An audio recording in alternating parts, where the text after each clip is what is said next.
বন্ধুরা, আজকে winter special একটা মিষ্টি রেসিপি নিয়ে চলে এসেছি। বাজারে চলে এসেছে খেজুরের গুড় বা নলেন গুড়। সেই নলেন গুড় দিয়ে আজকে কালাকাঁদ বানানো দেখাবো। কিভাবে একদম মিষ্টির দোকানের মতো পারফেক্ট নলেন গুড়ের কালাকাঁদ খুব সহজে আর কম সময়ে বাড়িতে বানিয়ে ফেলা যায়, চলুন দেখে নেওয়া যাক। বাই দ্য ওয়ে, আমি নাফিসা আর আপনারা দেখছেন flavour and fest by Nafisa. চ্যানেলের নতুন বন্ধু হলে রিকোয়েস্ট করবো চ্যানেলটাকে সাবস্ক্রাইব করে পাশে থাকা নোটিফিকেশন বেলটাতে ক্লিক করে দেবেন, যাতে পরবর্তী ভিডিওর আপডেটগুলো পেয়ে যেতে পারেন। আর যারা ফেসবুক পেজ থেকে দেখছেন তাদেরকে অনুরোধ করব পেজটাকে প্লিজ ফলো করে দেবেন। চলুন তাহলে শুরু করা যাক। এখানে 1 লিটার দুধের ছানা নিয়ে নিয়েছি। 1 লিটার লিকুইড দুধ প্রথমে জাল করে নিয়েছি, তারপর তার মধ্যে ভিনিগার আর জলের মিশ্রণ অল্প অল্প করে দিয়ে ছানাটাকে কাটিয়ে নিয়ে একটা ছাঁকনির সাহায্যে ছেঁকে তারপর একটা পাতলা কাপড়ে আধ ঘন্টা ঝুলিয়ে রেখেছিলাম যাতে জলটা বেরিয়ে যেতে পারে। সেই ছানাটাই এখন এই পাত্রের উপরে নিয়ে এটাকে ভালোভাবে 3 থেকে 4 মিনিট হাত দিয়ে চেপে চেপে একটু মেখে নিতে হবে, যাতে দলাগুলো সব ভেঙে যায়, ছানাটা একদম স্মুথ হয়ে যায়। আমাদের কালাকাঁদ বানানোর জন্য একদম স্মুথ ছানা লাগবে, তো সেই জন্য এটাকে চেপে চেপে 3 থেকে 4 মিনিট খুব ভালোভাবে মেখে নিয়ে সাইডে রেখে দিচ্ছি। এখন ওভেনের উপরে একটা কড়াইতে নিয়ে নিচ্ছি 1/2 লিটার বা 500 ml লিকুইড দুধ। ওভেনটা এখনো জ্বালাইনি। এর সঙ্গে অ্যাড করে দিচ্ছি 3 টেবিল চামচ পরিমাণ গুঁড়ো দুধ বা পাউডার মিল্ক। লিকুইড দুধটা আমাদের জাল করে একটু ঘন করতে হবে, তাই এর সঙ্গে পাউডার দুধটা মেশালাম।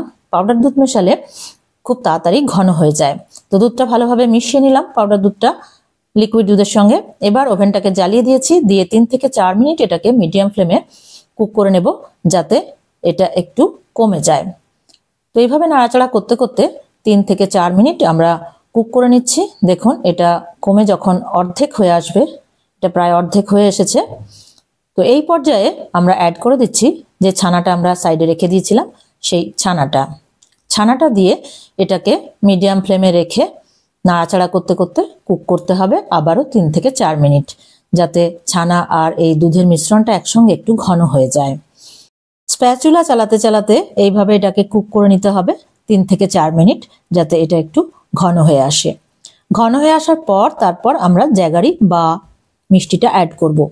এই যে আমরা নলেন গুড় নিয়ে নিয়েছি, একটু নরম পাকের নলেন গুড় আমরা ব্যবহার করছি। আপনারা চাইলে পাটালিও ইউজ করতে পারেন। তো আমাদের স্বাদ অনুযায়ী এখন একটু দিচ্ছি, পরে লাগলে আর একটু দেব। এমনিতে কালাকাঁদ খুব বেশি মিষ্টি হয় না, একটু হালকা মিষ্টি হয়।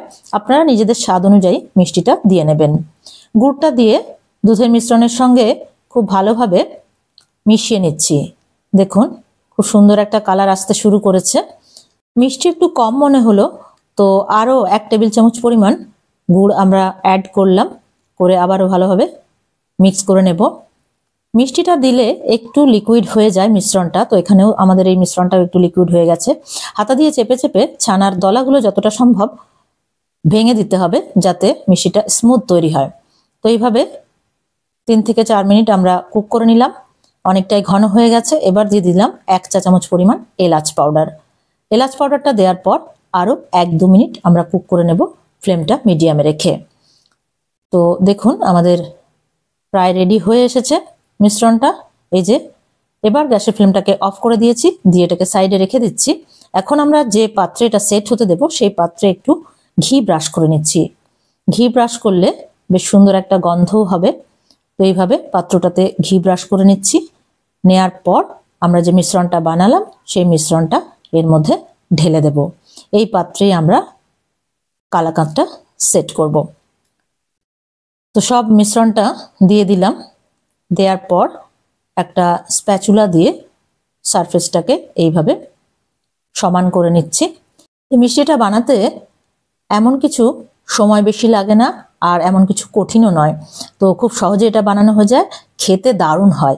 একবার বাড়িতে বানিয়ে দেখবেন, মিষ্টির দোকানের স্বাদকেও কিন্তু হার মানাবে। তো এবার ওপর থেকে একটু পেস্তা কুচি ছড়িয়ে দিচ্ছি। এটা অপশনাল, আপনারা চাইলে দিতেও পারেন, নাও দিতে পারেন। পেস্তা কুচি দিয়ে দিলাম, দেখতে সুন্দর লাগবে। এবার স্প্যাচুলা দিয়ে একটু চেপে চেপে দিচ্ছি, যাতে এটা মিষ্টির সঙ্গে লেগে যায়। এবার এটাকে 2 ঘন্টা ফ্রিজে রেখে দেব। আপনারা যদি ফ্রিজে না রাখতে চান, সেক্ষেত্রে 4 থেকে 5 ঘন্টা রুম টেম্পারেচারেও রেখে দিতে পারেন। 2 ঘন্টা পর ফ্রিজ থেকে বের করে কেটে দেখিয়ে দিচ্ছি। দেখুন, খুব সুন্দরভাবে কালাকাঁদটা সেট হয়ে গেছে। আমি একটু বড় সাইজের স্কোয়ার করে কাটছি, আপনারা চাইলে নিজেদের পছন্দ মতো শেপে কেটে নিতে পারবেন। তো এবার আমরা প্লেটিংটা করে নেব। তো এইভাবে বাড়িতে খুব কম সময়ে আর সহজে এই মিষ্টিটা একবার বানিয়ে দেখবেন, মিষ্টির দোকানের স্বাদকেও হার মানাবে। বাড়িতে অবশ্যই একবার বানাবেন, আর বানালে খেয়ে আপনাদের কেমন লাগলো জানাতে ভুলবেন না কমেন্টের মাধ্যমে। আর আজকের ভিডিও ভালো লেগে থাকলে প্লিজ একটা লাইক করবেন, ফ্রেন্ডস আর রিলেটিভদের মধ্যে অনেক অনেক শেয়ার করবেন, আর চ্যানেলটাকে সাবস্ক্রাইব করে আমাদের পাশে থাকবেন। যারা ফেসবুক পেজ থেকে দেখছেন তাদেরকে অনুরোধ করবো পেজটাকে প্লিজ ফলো করে দেবেন। Thank you so much for watching. By.